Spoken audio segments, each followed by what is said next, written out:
We live in a country, right, where we can talk about turning a corner, but there are people right in our midst, right, who are struggling to make ends meet, people who are working hard, who are honest, who are trying to make ends meet, but we disremember, we think it's their fault. Right, so in the book, I talk about the Great Black Depression. I talk about the fact that black folk lost their homes, over 240,000 homes lost as a result of the collapse of the housing market. I talk about, right, the fact that over 38%, 40% of black children are growing up in poverty. I talk about the downward mobility as African Americans experience the loss of incomes, the inability to dream big dreams for their children because they can't make ends meet. And we live in a country, right, that says we've turned a corner, right? But let me say this really quickly. Y'all all right? I don't know why you invited me here. I'm going to tell the truth. I'm going to tell the truth. In my mind, democracies require particular kinds of dispositions to work. But something has distorted and disfigured our national and individual character. Remember, I said there's a crisis of imagination. Imagination involves what? Not only just simply the fantastical and the creative, the imagination involves what? This ability, right, to see oneself, put oneself in the position of another. That has something to do with our characters. I want to say that something has distorted and disfigured who we take ourselves to be, and I call it the value gap. Now I'm about to get into the substance of it, taking my watch off, right? What is the value gap? The value gap is the belief that white people are valued more than others. Oh, I'm going to say it again. The value gap is the belief that white people are valued more than others. And this belief isn't the possession of loud racists, people running around with white sheets over their heads or swastikas tattooed on parts of their body. Rather, this belief animates our social practices, our political arrangements, and our economic realities. This belief that white people matter more than others distorts our characters and deform our democracy. I like to tell the story of my father, who was the second African-American hired at the post office in Pascagoula, Mississippi, the place where William Faulkner honeymooned. And back then, getting hired at the post office was high cotton, right? And so he knew he had precocious kids, so he decided to move us from the east side of Moss Point to the west side, on a hill, Briarwood Circle. And as we were moving into that house, I'm playing with my Tonka truck. You remember those old Tonka trucks? I'm playing with my Tonka dump truck, and I'm making my dump truck noises, and all of a sudden I hear an adult say, "Stop playing with that nigga." And it's the first time I had been called that word in that context. So I grabbed my truck and I took it inside and I took it to my father who doesn't suffer white people easily. Right? Ran outside and he did whatever he did. But that's how we typically tell the story of American racism, right? Some black family achieves the American dream. They move to a big house on a hill, and then some child is wounded by some mean-spirited adult who calls them the N-word, and then that child has to work all of her life to prove that she's not that.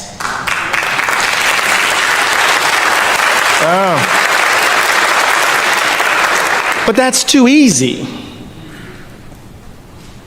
It's too melodramatic. It's too all my children like. My mother's favorite soap opera. Because I already knew at the age of 8 and 9 years old that we were moving from the black side of town to the white side of town. I already knew because Rose Drive, where we used to live, because the pipes are bad, every time it rained, it flooded. I already knew because the sidewalks weren't paved like they were on the west side. The baseball diamond wasn't cut as regularly as it was on the other side. The houses were smaller. The schools weren't as financed. The town, that side of town was subject to layoffs by Ingalls, the shipyard, paper mill. I already knew in the very built environment that something said that those folk over there were less valued than those folk over here. We want to look for the bad racist.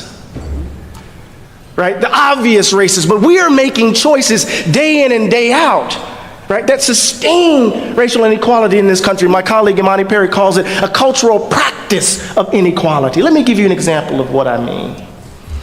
I believe the planet is actually getting warmer. All right, you feel me? It's hottest summer on record, hottest year on record. But if you look at my house, and you look at my car, and you look at my light bulbs, you look at the way I live my life, the daily choices I make, you would think, I believe my day-to-day behavior suggests that I am a climate change denier. So there are folks running around here who are saying that they are committed to racial inequality, but their choices. I just want my kids to go to the best schools. The social sciences have already said that whenever you hear that phrase, it's usually a proxy for how many black and brown kids attend my school. I want my neighborhood to be safe. We know what that means. I want my property values to stay. We know what that means.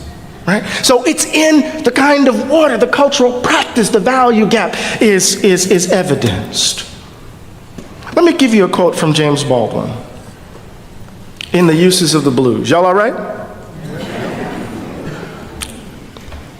Baldwin clearly states what he takes to be the Negro problem. Brothers and sisters, today I present to you Eddie J. Glaude, really important person when it comes to black history and it comes to contemporary things that are still affecting the black community. This lecture by Eddie S. Glaude Jr. is really important because it's going to give you a perspective that I feel like sometimes we need to be reminded of the things that we tend to forget. Black people, we don't need to get comfortable because we still have work to do. Our house is still not in shape. We still need to put our room is still in a mess and we need to fix it. Now, who is Eddie S. Glaude Jr.? Eddie S. Glaude Jr. is one of America's most visible public intellectuals on race, democracy, and politics, and moral politics, A scholar who bridges academy and the public square, he is the James S. McDonnell Distinguished University Professor at Princeton who has written influential books such as Democracy in Black, How Race Still Enslaves the American Soul, and Begin Again as one of his works that he has done. And in his works, he has also featured James Baldwin, of which you'll hear him talk about him. He has featured James Baldwin's America and its ardent lessons for our own, and frequently appears in interviews, essays, and public events to translate scholarship into political argument and moral challenge. Glaude's work combined historical scholarship, moral philosophy, and he has talked about great important things that really important, including historical scholarship, moral philosophy, and blunt political critique. He names what he calls value gap as the social habit of valuing white lives more than black lives. He calls out symbolic victories that have failed to change material conditions and summons a renewed civic imagination that centers black well-being as central to American democracy. Brothers and sisters, buckle up for this video. I really hope it's gonna be important. I really hope we are all going to learn from this lecture. I'm your host again and presenter Agent Stories. And for those who are watching me for the first time, I'm just asking you to please subscribe to the channel, join the membership, and really get to what I can offer you. And I'd like to give a shout out to those who are supporting my channel by liking, sharing, for those who are sending me super thanks, for those who are buying me a coffee through my Cash App. I'm really grateful for the support that you're giving me. But until then, let's watch the video. I'll be back. And we'll be having a great discussion as a black community in regards to this. So let's watch the video. I'll be back. I'm talking about what happens to you if you've barely escaped suicide or death or madness or yourself. You watch your children growing up, and no matter what you do, you are powerless. You are really powerless against the force of the world that is out to tell your child that he has no right to be alive, and no amount of liberal jargon, no amount of talk about how well and how far we have progressed does anything to soften or to point out any solution to this dilemma. In every generation, ever since Negroes have been here, Baldwin writes, every Negro mother and father has had to face that child and try to create in that child some way of surviving this particular world. Some way to make the child who will be despised not despise himself. I don't know what the Negro problem means to white people, Baldwin writes, but this is what it means to the Negro. What does it mean to try to construct an idea of the self in a country that is organized in every single way on the basis, on the grounds of the value gap? Not because people are mean-spirited, but it's because it's in the very DNA of the country. And this is what makes addressing the problem, I'm leaving my notes now, this is what makes addressing the problem of white supremacy, of racial inequality in this country so difficult, because we refuse to look the ugliness of who we are squarely in the face and dare to imagine ourselves differently.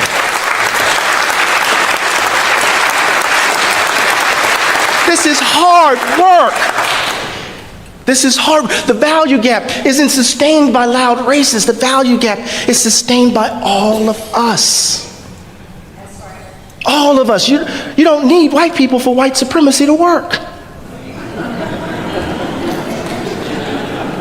When I'm in New Jersey and I'm driving down Stuyvesant Avenue in Trenton, I hold a set of generalizations about the people who occupy that particular neighborhood. It's known as Little Iraq. I keep my head on a swivel. Right? There's a kind of particular fear that gets generalized, is generalized to an entire population, that informs a set of assumptions about how I interact with them. And those generalizations have policy implications. We are socialized and habituated into believing, right, certain things about certain folks. Right? I write about this in the text. There, Nancy DeTomaso at Rutgers, a social scientist, she did a series of interviews of white working class folk in Cleveland, in Ohio, and in Tennessee, and in Jersey, I believe. And she said she was interviewing these workers, and one worker said, I'm sorry, black people are just lazy. They just want a handout. You've heard this before. It's been informing public discourse since I can remember remembering. And they don't want to work hard for anything. And it turned out that his father was close friends with the union boss who hooked him up with a job.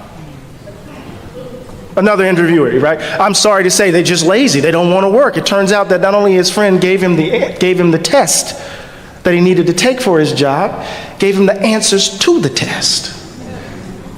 And what Nancy's trying to suggest in this moment is, right, not that there is some, right, overt racism that's happening. People are just hooking up their friends and families, right? That it's what she calls opportunity hoarding, that racial inequality actually is perpetuated through social networks, right? And because we're so deeply a segregated society, our social networks are typically, 75% of our social networks are 100% homogeneous. So opportunities pass through certain networks that do not pass through others. Right? I'm just helping out my child. I'm not being racist. Right? I'm just helping out my neighbor. I'm not being racist. I said something jokingly to a friend the other night. I said, if we want to solve black-on-black crime in the United States, we just need to integrate neighborhoods. They didn't quite get it. I said, some of you didn't get it either, right? Most crime takes place, right, because of proximity. White on white crime, 83% of crime that happens in white communities happens between white and unwhite people. 91% happens because our neighborhoods are segregated. If we all move together, then we'll just be criminal with each other. I don't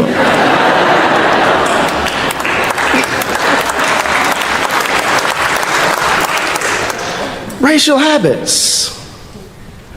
The value gap distorts who we take ourselves to be. It blocks the way to the formation of the kinds of people democracies require.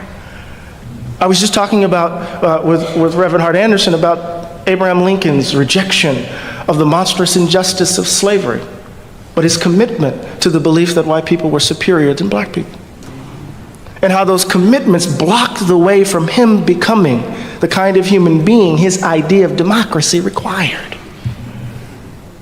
What does it mean in our country that we can hold the ideals of democracy, and when those ideals are extended to black and brown people, we are willing to erode the social safety net? Right?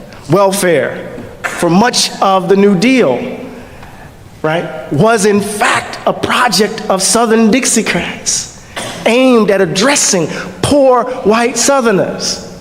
But the moment the face of the welfare state became black, as my colleague Martin Gillens writes, it became, right, an emblem of the problem with big government.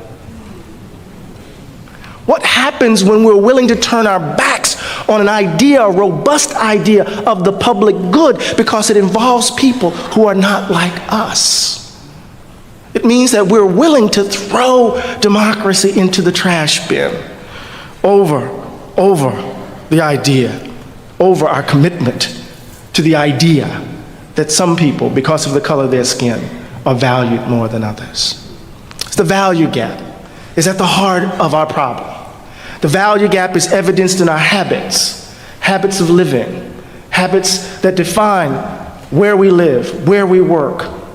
I can't begin to tell you how often I have to leave the particularity of my experience at the door in order to make white people comfortable.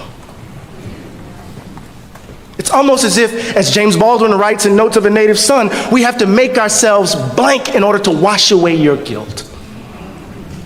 And so we dance this dance, America's racial theater. It's this dance so that you can't be called a racist and I can't trigger your fears. Huh? The worst thing that you can be called is a racist, even though everything that's coming out of your mouth, Donald Trump suggests otherwise. Right? We find ourselves in this dance, unwilling to confront the ugliness of who we are. Just think about this. The last piece of great legislation passed in the Great Society was the 1968 Fair Housing Act. I'm watching my time. 12 years later, Ronald Reagan is elected. 12 years later, there is the triumph of a political ideology designed to undo the Great Society and the New Deal. Did we fix the country in 12 years? 1965, the Voting Rights Act, right? By 1980, wholesale attack. We don't need to protect them anymore, right? Shelby, we don't need to do it. And what happens after the Shelby decision recently, right? We get a proliferation of attacks on voter registration, voter IDs, right? Think about it. At every turn, at every moment of progress in this country, we have seen a reassertion of the value gap. At the moment in which we give voice to the principles of liberty and equality, right, in the context of the American Revolution, what do we get in response? We reconcile those principles with racial slavery. John Adams, it is said to King George, "We will not be your Negroes." At the very moment in which he's giving voice to an idea of freedom is predicated upon an intimate understanding of unfreedom, a reassertion of the value gap. In the moment of radical reconstruction, we offer, right, a vision of multiracial democracy. What do we get in response to radical reconstruction? We get convict leasing, right? Convict leasing. You wouldn't have the city of Birmingham without the labor, the forced labor of convicts, quote unquote. People arrested for what reason? Right? Slavery by another name, as Brother Blackman talked. And you get Jim Crow and a reassertion of the value gap. In the context, right, of the black freedom struggle of the mid-20th century, everyday ordinary people demanding dignity and standing. What do we get in response? We get the tax revolt in Northern California. And we get calls for law and order. Value gap. What do we get when we elect our first black president and we think we turned the corner? We get the vitriol of the Tea Party. And we get a wholesale attack, right, on the voting rights of black and brown peoples. At every turn, at every moment of progress, that progress is arrested by a reassertion of the value gap. We have to do the work, but we're afraid. We are afraid. White fear has driven this country since its founding. Think about Thomas Jefferson's notes of the state of Virginia. I'm going to come home. I'm trying to get there. Right? Think about, he said, I tremble for this country because of the sin of slavery. Right? He was afraid of what that meant, the divine punishment that would come for holding another human being in slavery. And he writes that particular formulation in the section on habit formation. Because he said, what happens to a child who witnesses the violence of slavery? Something is broken on the inside of such a child who experiences that. Something happens to their character, Jefferson suggests. But in that moment of fear, right, it drives policy. Think about, right, the fear of Abraham Lincoln in the second inaugural, supposedly the second founding. Think about the fear surrounding Black Rage with the Black Panther Party. You know, that cover of the New Yorker where they had Obama dressed as a Muslim and Michelle Obama as Angela Davis. And they were bumping fists, and people were like, what does that mean? Did they bumped fists? Did the black people just begin revolution?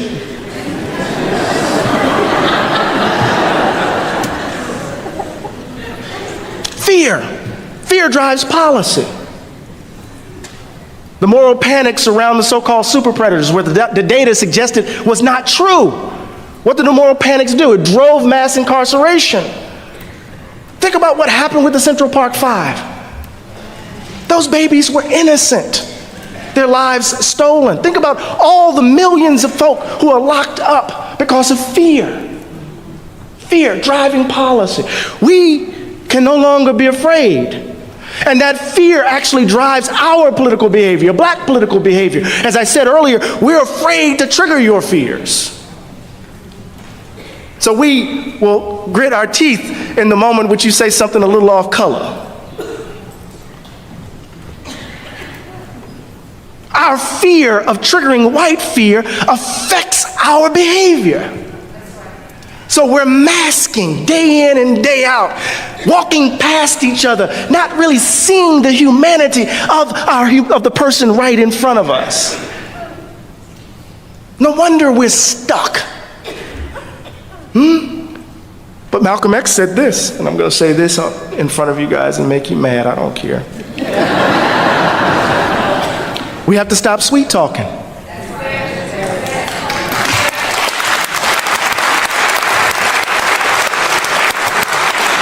Tell you how we really feel. Tell you what kind of hell we've been catching, and let you know if you don't clean up your house, if you're not ready to clean up your house, you shouldn't have a house.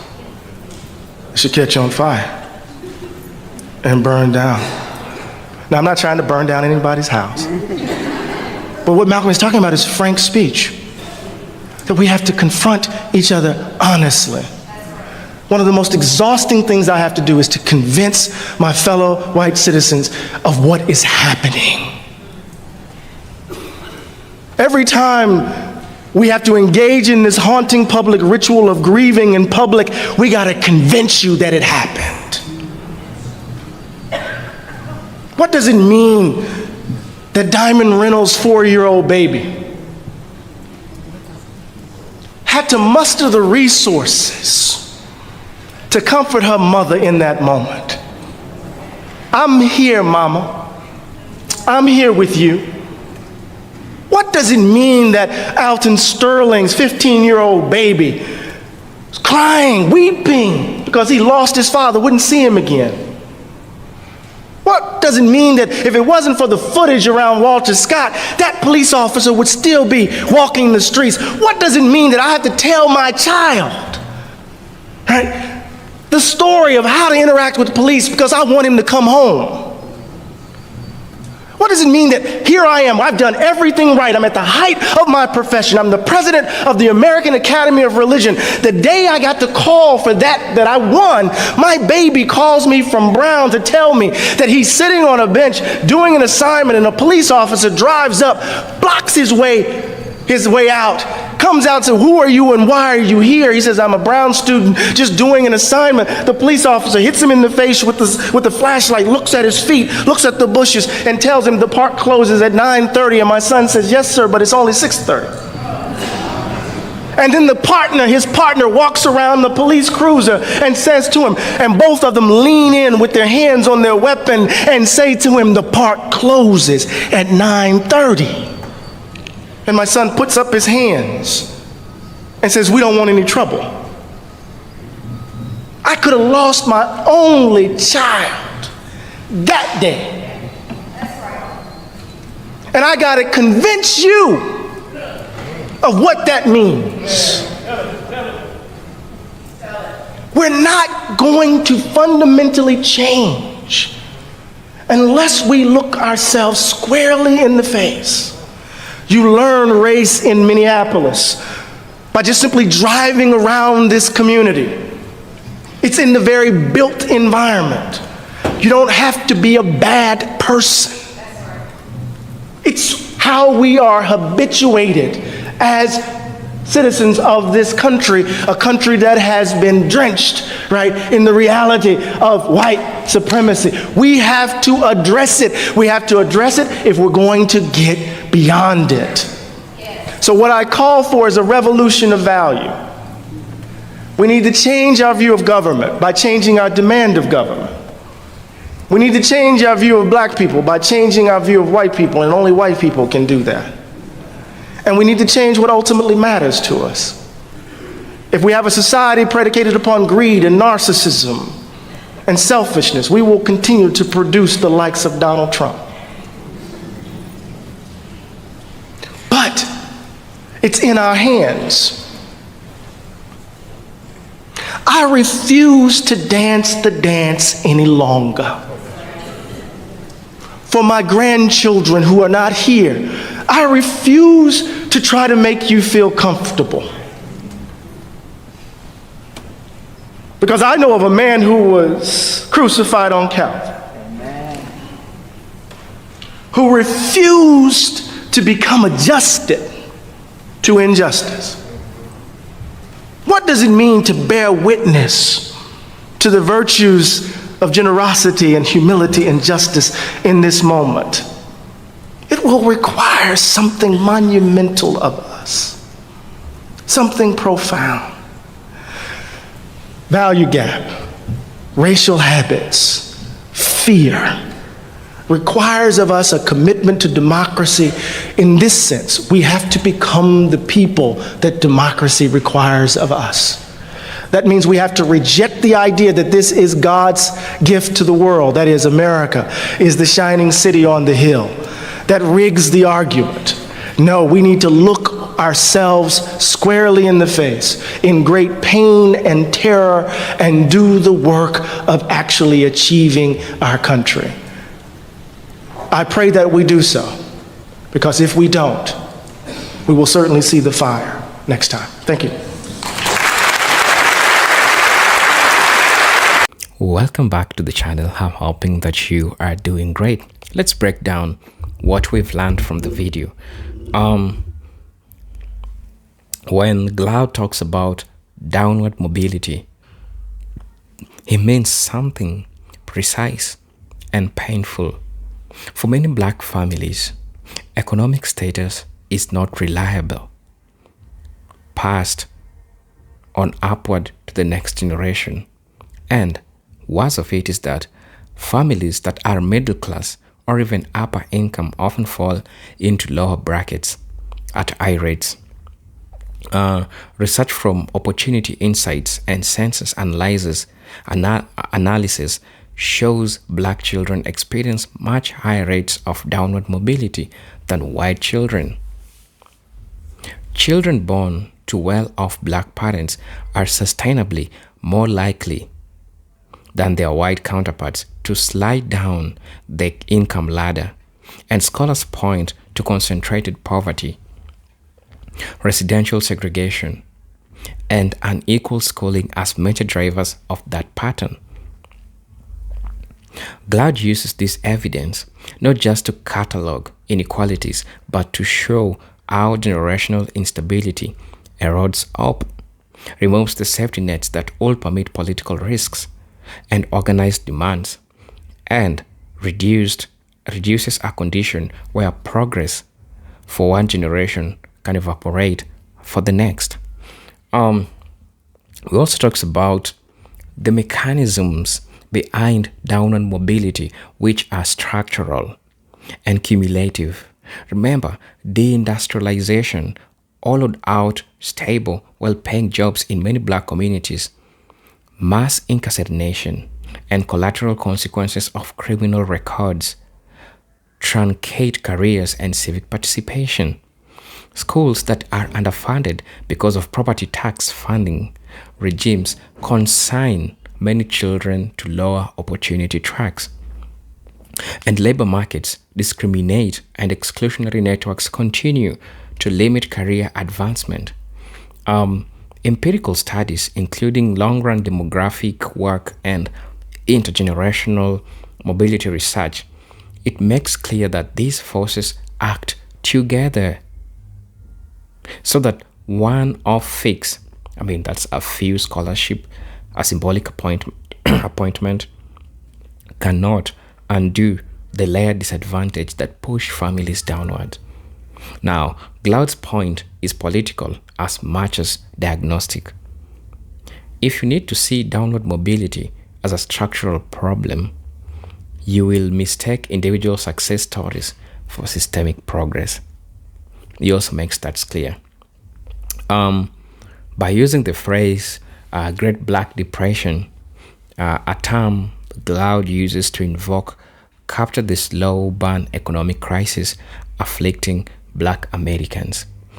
He names a condition where macroeconomic recoveries do not translate into restored security, where racialized losses are long lasting. That label is meant to differentiate the surface metrics of recovery, GDP, that's growth, stock markets, rebounds, from the lived reality of many black households who lost wealth, homes, and employment during economic shocks and never recovered.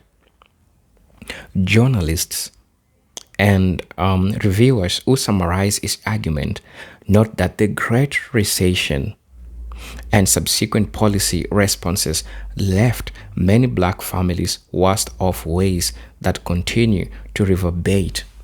From declining home ownership rates to stagnant intergenerational wealth. And Glaude uses the image of depression to force us to take the death and persistence of the damage seriously, rather than accepting upbeat macro narratives, right? Also, the collapse of housing market in 2007, 2009, in fact, 2008, it was so much big, This is a central concrete example of how structural processes produced catastrophic racial outcomes. Evidence collected by civil rights organizations and social scientists shows that black homeowners were targeted with higher cost subprime loans, experienced disproportionate high foreclosure rates, and lost a large share of household wealth during and after the crisis, even when accounting for income. Outcomes that multiplied the racial wealth gap and erased decades of accumulation for many families. Home ownership is a primary vehicle for intergenerational wealth in the U.S. When the whole neighborhood of black home buyers was stripped of equity through predatory lending and foreclosure, the result was material reverse that fueled the downward mobility. Glaude describes. He points to this housing collapse as more than economic event. It is a structural attack on the means by which black families create security and stack political claims. Also, Glaude's critique of meritocratic lies in the moral philosophical anchor tying these phenomena together. Meritocracy is the idea that social position follows from the talent and effort which functions in public disclosure and as an explanation and justification for inequality. It tells winners that they earned their place and losers that they have failed individually. Glaude pushes back hard. Meritocracy masks the value gap and the institutional scaffold that gives some people real advantage while treating others as deficient. His insistence is that without recognizing our race, history, and policy shape opportunities, appeals to merit will only naturalize the status quo and make redistributive reforms politically harder to achieve. The meritocratic story is therefore a political cover for structural injustice, and dismantling that cover requires both evidence that's about housing, about mobility, about incarceration, about labor markets, and the moral language to call the structural by its name. So, for Glaude, the response in both moral and political, he urges building institution capacities inside black communities. This includes schools, local political powers, autonomous economic institutions, sustained civic organizing that refuses to outsource democracy to elites, and a moral reclamation that refuses to accept meritocratic excuses for inequality. And practically, that means policy proposals aimed at housing justice, labor and wage reforms, criminal justice overall, and investment in neighborhoods that increases mobility. It also means refusing symbolic consolation prize that do not shift material conditions. Glaude's work is an effort to turn diagnosis into pressure for structural change, to insist that language like Great Black Depression be met with policy ambitions proportionate in the harm named.